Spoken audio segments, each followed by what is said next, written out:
শ্রুতি, কি করছিস তুই এগুলো? নাম এক্ষুনি, নাম। নাম ম্যাডাম, ভদ্রভাবে নাম।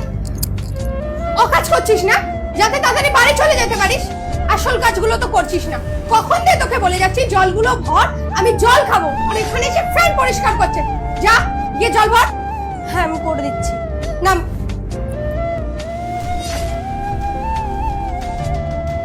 শুধু ও কাজ করবে, তাড়াতাড়ি বাড়ি যাওয়া শুধু বাহানা। যাক হয়ে গেছে, ফ্লাইটটা না ছুটলেই হলো। ছুটি, তোকে এই কাজগুলো করতে বারণ করেছি তো, তুই যা বাকি কাজগুলো কর। সাহেব এগুলো তো আমারই কাজ। আরে তোর কাজ আমি মানছি, কিন্তু এখন করতে হবে না। যা, আমি যখন বারণ করছি কথাটা শোন, বাকি কাজগুলো কর, এগুলো করবি না। যা। ঠিক আছে সাহেব।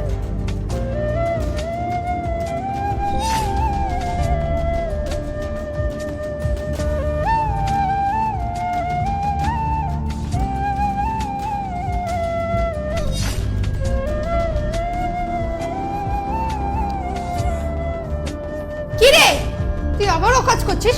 তোকে আমি কতবার বলেছি তুই জামা কাপড়গুলো কাচবি না। যতবার জামা কাপড়গুলো কাচিস সবকটা জামা কাপড় ছিঁড়ে দিস। রাখ ওগুলো। না ম্যাডাম, আমি এবারে ভালো করেই কেচে দেবো। আর তাছাড়া কোনোদিন কি ছিঁড়ে গেছে জামা কাপড় কাচতে গিয়ে? অবভিয়াসলি ছিঁড়ে গেছে, আমি মিথ্যা কথা থোড়ি না বলছি। অনেকবার তুই জামা কাপড় ছিঁড়েছিস। দেখ, এসব অকাজ করিস না, চুপচাপ এগুলো রাখ। যেই কাজ তুই পারিস না ওই কাজগুলো একদম করবি না। গিয়ে চা বানাবার জন্য যা। হ্যাঁ স্যার, আমি সব কাজ করে দেবো। সাহেব, আপনি কি আমায় ডেকে পাঠিয়েছিলেন? ও হ্যাঁ, শোন, এই নে এই মাসের তোর হিসাব, আর তোকে আজকের পর থেকে কাজ করতে হবে। কাজ করতে হবে না মানে? কিন্তু সাহেব কেন? আমি কি ভুল করেছি? আমার যদি কোনো ভুল হয়ে থাকে প্লিজ ক্ষমা করে দেবেন, কিন্তু কাজ থেকে ছাড়াবেন না। আমার এমনিতেই এই অবস্থা, আর আপনি জানেন আমার হাজবেন্ড আরেকটা বিয়ে করে নিয়েছে। ঘরে আমার মা আছে, আর আমার সন্তানও এখনো পৃথিবীর আলোই দেখেনি। আমি খাবো কি করে কাজ না করলে? প্লিজ সাহেব এরকম করবেন না।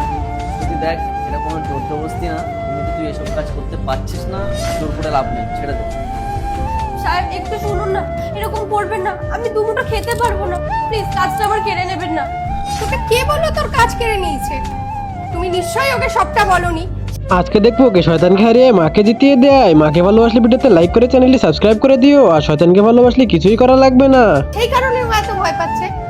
তুই ভয় পাস না, তোর কাজটা আমরা নিচ্ছি না। কিন্তু তুই তো এখন প্রেগনেন্ট, আর 2 মাস পর তোর বাচ্চা হবে। এখন তুই এই ভারী ভারী কাজ করতে পারবি না। সেই কারণেই আমরা ওই দাদাকে রেখেছি। ওই দাদা ভারী ভারী কাজগুলো করবে, তুই হালকা পাতলা কাজ করবি। বুঝতে পারলি? আমাদের খারাপ সময় তুই আমাদের এত হেল্প করেছিস। এখন যখন তোর আমাদের দরকার, তখন আমরা কি করে তোর সাথ ছেড়ে দিই?